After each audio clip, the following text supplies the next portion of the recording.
भारत और श्रीलंका के बीच दूसरा क्रिकेट टेस्ट मैच रविवार से कोलंबो में खेला जाना है।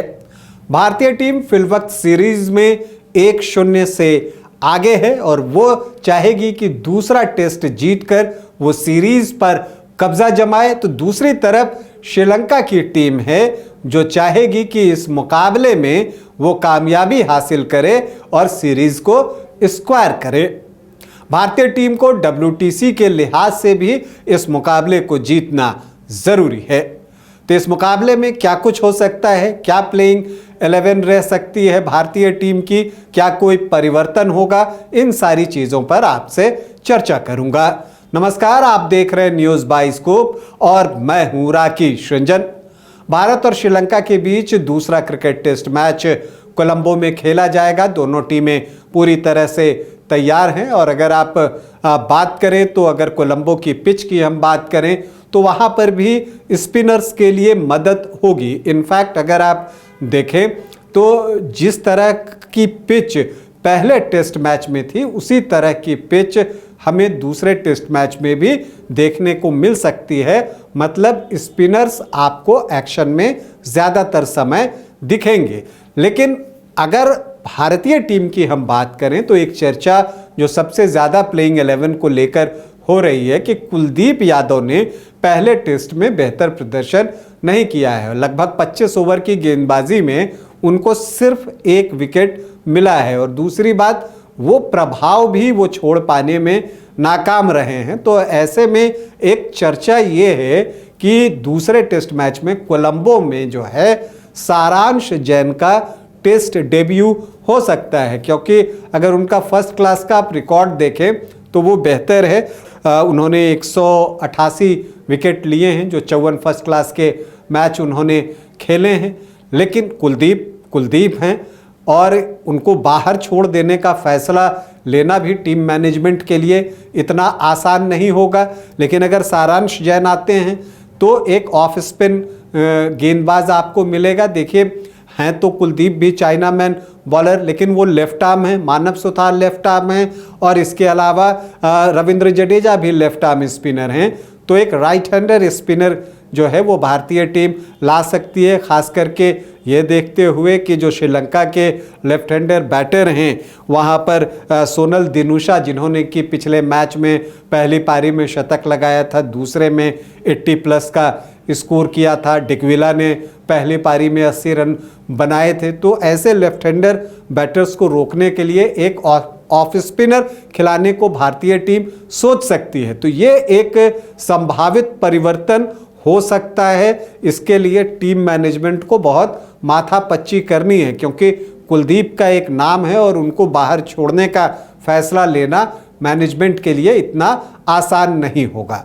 हालांकि पिच में अगर आप देखें तो स्पिनर्स को मदद करेगी। हालांकि एक समय था कि कोलंबो में पिचेस जो होते थे वो बैटिंग फ्रेंडली होती थी। उस समय श्रीलंका को वो सूट करता था, क्योंकि महिला जयवर्धने आते थे, कुमार संगाकारा आते थे, जयसूर्या थे, तो ढेरों रन बना लेती थी श्रीलंकाई टीम। और फिर मुथैया मुरलीधरन, उनको तो किसी भी तरह की पिच पर स्पिन कराने की महारत हासिल थी, तो वो श्रीलंका की टीम को मैच जिता देते थे। लेकिन अब परिस्थितियां बदल गई हैं और इसलिए यहाँ पर विकेट जो है पहले टेस्ट मैच जैसा ही दिखेगा, ये उम्मीद है। इंडियन बैटर्स भी स्पिनर्स के खिलाफ बेहतर करें, इसका अभ्यास कर रहे हैं।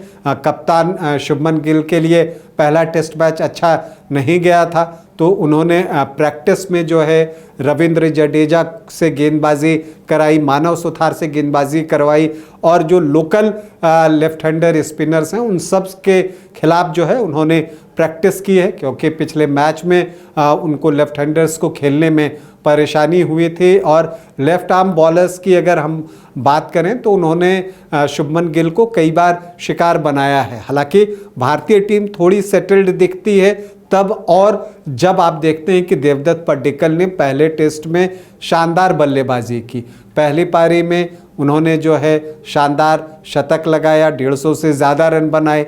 दूसरी पारी में भी 44 रन बनाए। तो नंबर 3 की पोजीशन पर जो भारतीय टीम की एक चिंता रहती थी वो कम से कम देवदत्त पड्डीकल ने दूर की है। इस टेस्ट में हम यशस्वी जायसवाल के बल्ले से भी एक बड़ी पारी की उम्मीद करते हैं। केएल राहुल ने जो अच्छे स्टार्ट्स किए हैं उनको वो शतक में कन्वर्ट करें, ये उम्मीद करते हैं। पहले टेस्ट में अगर आप देखें तो केएल राहुल ने भी शानदार प्रदर्शन किया है।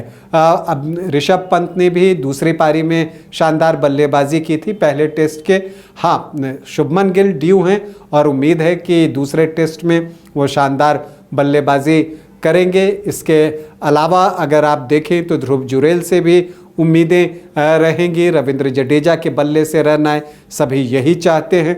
तो भारतीय टीम संतुलित दिखती है। दूसरी तरफ अगर आप श्रीलंकाई टीम की बात करें तो उनके कप्तान धनंजय डी सिल्वा ने पहले टेस्ट की दूसरी पारी में शानदार बल्लेबाजी की। सोनल तो बहुत अच्छे दिखे और इंडियन स्पिनर्स या पेस बॉलर्स उनको बहुत परेशान करते हुए दिखे नहीं। डिकविला भी पहली पारी में शानदार बल्लेबाजी करने में सफल रहे थे। दूसरी पारी में यशस्वी जायसवाल ने जो उनको स्लेज किया या जो बातें कही उसके दबाव में वो आउट हुए। इधर श्रीलंका ने सहन आराचीगे को टीम में शामिल किया है। इंडिया ए के खिलाफ उनका प्रदर्शन शानदार रहा था और उस सीरीज़ में साई सुदर्शन के बाद सबसे ज़्यादा रन बनाने वाले बल्लेबाज जो हैं आराचीगे ही थे। तो उम्मीद रखिए कि उनका टेस्ट डेब्यू जो है वो हो सकता है। इसके अलावा ओपन में लाहिरू उदारा के साथ काबिला मिसारा जो है वो पारी की शुरुआत करने के लिए श्रीलंका से आ सकते हैं। तो ये दो चेंजेस श्रीलंकाई टीम में भी दिख रहे हैं। चांडीमल दूसरे टेस्ट से पहले ही बाहर हो चुके हैं। तो ये मुकाबला जो है आपको बराबरी का होगा, ये आप कह सकते हैं। जिस तरह से श्रीलंका ने पहले टेस्ट में अगर आप पहले दिन को छोड़ दें तो फिर उन्होंने एक मुकाबला भारतीय टीम का किया था। तो इसीलिए मुझे लगता है कि दूसरे टेस्ट पर सबकी निगाहें होंगी और हम एक रोचक मुकाबला देखने की उम्मीद करते हैं। लेकिन आशा यही है और दिल से कामना यही है कि टीम इंडिया जीते, क्योंकि उनको 9 टेस्ट में 7 मैच जीतने थे, उसमें से 1 टेस्ट उन्होंने जीता है। तो उनको 6 टेस्ट विक्ट्रीज और चाहिए WTC फाइनल में जाने के लिए। तो इस लिहाज से ये टेस्ट बेहद महत्वपूर्ण है। और श्रीलंका में भी अगर आप देखें कि निशांका नहीं है, कुशल मेंडिस नहीं है, तो उनकी भी बल्लेबाजी कमज़ोर हुई है। तो भारतीय टीम के लिए ये सही अवसर है कि वो श्रीलंका पर दबाव बरकरार रखे और दूसरे टेस्ट में जीत हासिल कर न सिर्फ सीरीज पर 2-0 से कब्जा जमाए बल्कि WTC के साइड का जो पॉइंट टेबल है उसमें जहां अभी भारत 5वें स्थान पर है वहां से एक उछाल लाए और अपने विन परसेंटेज में सुधार करे। टीम इंडिया को हमारी ढेरों शुभकामनाएं। अभी आपसे अनुमति चाहेंगे, इजाजत दें, नमस्कार।